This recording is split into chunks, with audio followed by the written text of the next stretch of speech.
Northern Ireland Alternative Timeline Season 3 Episode 7 Consulting with the Enemy. So let me get this straight. What you're saying is, these people, what exactly do they do? Well, sir, basically they're employed by governments across the world to, I guess you could essentially say, deal with certain issues, and they also do a bit of they also have a branch that does a bit of protection. Well, yeah, I mean they do protection for pretty much anyone who isn't committing a crime. However, apparently, if you are committing a crime, they'll shoot you to the face. What? Well, you see, they've got a strict not working for criminals policy. So what they say is, if you try to trick them into, making them work for you, like if you're a politician who is really a dictator and is keeping people prisoner, without telling the public, and they find out, or even if they just find out by watching the news, or find out in an investigation, they'll find you and they'll shoot you. What if you stopped employing them? Oh no, they'll hunt you down and they'll kill you. Right. So they're not necessarily good for criminals. Okay. So what about what's the purpose for me? Well, so basically they're the alternative to the army. I mean, the army can be sent in an area and they protect people and everything else, but they tend to be a little bit more fight, investigation, kill, enemy destroyed, enemy not completely destroyed, okay, fight, kill, here we go, the enemy is destroyed now, completely, that sort of thing. But these people do a lot more investigation and they do a lot more protection. So I thought that they'd let you be in your own home, but apparently they don't like that because it means that it's unpredictable. So they've got buildings all around the world, but one of the buildings is here. So here it is. It's a bit on the grim side, isn't it? Yeah. Well, you see, the thing is, they'll have a man, 2 men placed here, and there'll be 10 men circling around the area. Then there's this inner corridor here. There'll be the man there, man in it, and there'll be another man behind it, and there'll be another thing here. The metal, that's bulletproof, and there's another lining on the side, which is bomb-proof. You have your gas masks over here. In the bed, you see, they'll have a guard that sleeps in the bed with you, and there'll be another guard who is awake while you're up. There'll be more guards outside, and the best part of it, I think, is this: that they're all vetted. Vetted. Well, the issue with the army is that sometimes, I'm not saying this is the issue at all. Oh, that's not the issue with the whole army, but I'm saying now and again you'll get a bit of problem persons, if you know what I mean, in the army, where they're a little bit good at hiding the badness in them, but they are bad at heart, or they're so racist they're willing to kill innocent civilians, that type of thing. They're not good for that sort of mission. So there's a bit of protection there, so that they vet them, make sure that they're vetted, not unlike the army, so they're from all around the world, but not actually from here. Not from here? Why not? Well, you see, sir, apparently our people can't really be trusted in that regard. Right, well, so it's good, well protected. Yeah, there's this kind of truck thing that'll back onto this area here. You can walk into that. There'll be an armed guard, and there'll be 5 armed guards in the back of that. There'll also be 2 armed guards in the front, and there'll be cars in procession behind you, and in front of you, and to the sides. Who'll be there? The car is bomb-proof. Obviously not fully bomb-proof, but it'll be petrol bomb-proof. It'll be car bomb-proof. The car's been made of a lining so that you can't actually, if you place a bomb underneath the car, it can flip the car, but it won't actually physically destroy it. and there's lining on the inside of the car to protect your head from bashing against things. Right, okay, yeah. Yeah, seems well protected. Oh yeah, and well, we're also sending a procession to talk with IRA people. What?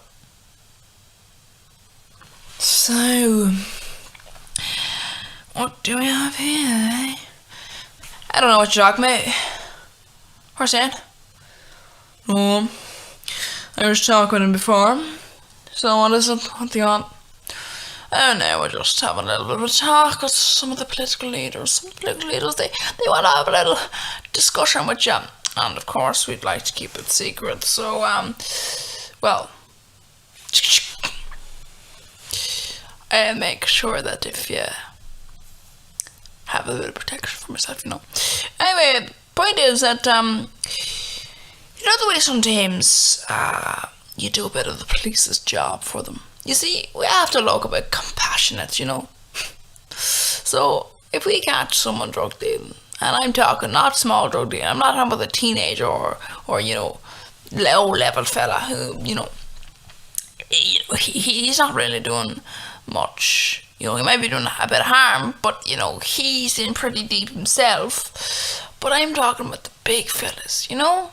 Some of those fellas that you deal with, well, there are certain members of this government that, I guess you could say, support that.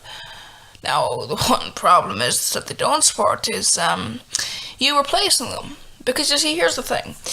Paramilitaries, being a police, works at a certain level. It means that, well, as long as you also have the police, then, well, you know, the paramilitaries can deal with some of the more disgusting parts, such as rapists, drug dealers, that type of thing, which this government are actually increasing their crackdown on. You know, you heard about that?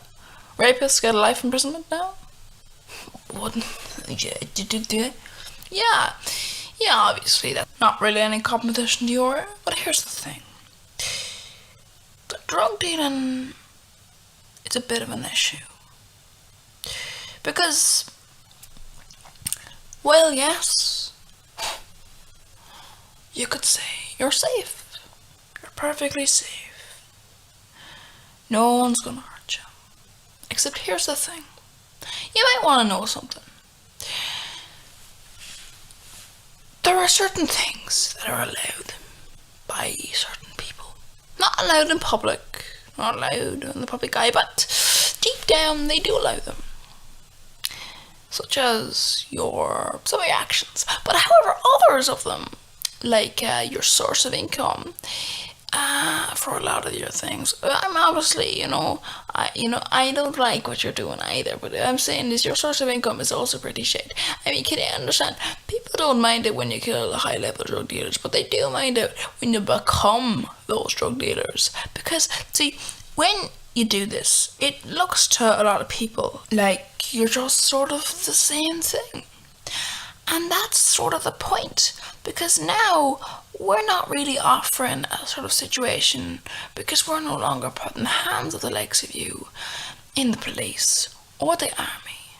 The policies will no longer be controlled by the government, so there's no one for you to threaten, because you can threaten us all you fucking like, and at the end of the day, you'll get nothing out of it except a bunch of dead people. And here's the thing. Dead people leave traces. Now, obviously, you yourself, you'll be safe. I understand that. You've got yourself protected. But here's the thing. Your little fellas on the ground, they're not going to be tracked down by the police or the army. They're going to be tracked down by people who don't fucking mess around. They're going to be tracked down by people who actually think, well, I'm going to just take a little look at this, and I'm going to take a little step back, and I'm going to say, well, you know what? Guess what's happening here? They're going to kill them. And the police aren't going to stop them from doing that, so they're going to continue until they reach you. And there's no bribery in the police, because the police are gone. there's no bribery from the army because they're also not doing the job of hunting you down. So the thing is, the people who are hunting you down, you don't know because they're separated. So you can't really bribe them or threaten them or do anything you could do to the police or even actually kill them actually. So there you go. The point is, you can go crying off to Westminster and you can say, well, the drug dealers are getting a hard run of it, aren't they? In prison for 20 years. Well, they're a high level drug dealer. And that's just for the drug dealing. For the likes of you, you've committed multiple murders, so that'll be life imprisonment. Also, there's a new little element. It's a lovely element coming from America. It's called terrorist prison. You know what they do in terrorist prisons in America? They torture people. Now, see, that's known for quite a long time not to get very accurate results. It used to be used by people to try and get results, but see, it began to be used as more of a secondary punishment. Because, you see, some prisons are very tough, but, well, terrorist prisons tend to be a bit of a recruitment centre. So that's why you only use high-level ones. You see, the idiots in America decided to create a system whereby they let innocent people, arrest them, put them in terrorist prisons, and then essentially torture them and try and get information out of them and confessions. And then you know what they did? Then they let the person go, but guess what happened? They got pretty fucking pissed off. Because that's what happens when you torture someone for absolutely no fucking reason. And the reason you gave afterwards is not applicable to them. But you would be a slightly different area because you would be only high level ones. And, well, I don't mean to threaten, but you see, here's the thing. I don't actually value my life that much. Which is why this room is going to explode in 4 seconds. What? So here's the thing. I know you'll continue to threaten. Actually, did you say 4 seconds? Before you go in there, it's 4 seconds after I finish speaking. So you see, the thing is, when I explain to you, I know you're going to continue to threaten our politicians. But please, just understand this. If you continue to do this method of sourcing money, or any illegal source of money, then unfortunately you will be removed at all costs. So, just remember that. You were joking, weren't you? About the bomb, weren't you? Oh no. No, I wasn't joking, no, at all. See, 4, 3, 2, 1.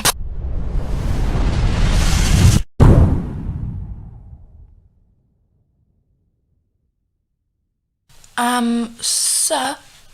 Yeah? Well, it turns out, the man we sent to the IRA meeting, what about him? Well, he was killed, sir. What? Yeah, apparently, he didn't tell anyone beforehand, but he left a message saying that he was going to blow them up.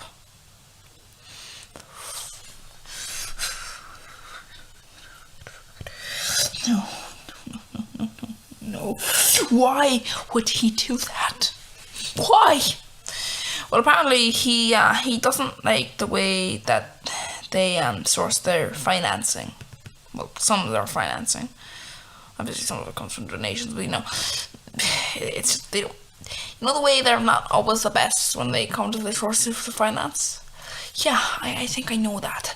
Yeah, but God almighty, what the fuck? PIRA, or all this fucking stuff. God almighty. I'm gonna have to do something about this. Jesus. Jesus. If only they'd listen. Why can't they comprehend? I just don't know why they can't comprehend. God.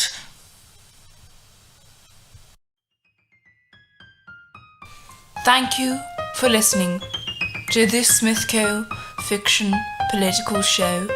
Northern Ireland Alternative Timeline was created by Smithco, with Smithco doing all the stuff involved. If you enjoyed this video, or didn't enjoy it but want to view others, you can visit the YouTube channel. You can look at other episodes, other videos. You can subscribe and other things. You can enjoy content. And there are other episodes available. There are other content available. And it's available on the Smithco YouTube channel. In fact, some of it is educational, some of it is entertainment, and more. So remember, go ahead, be informed.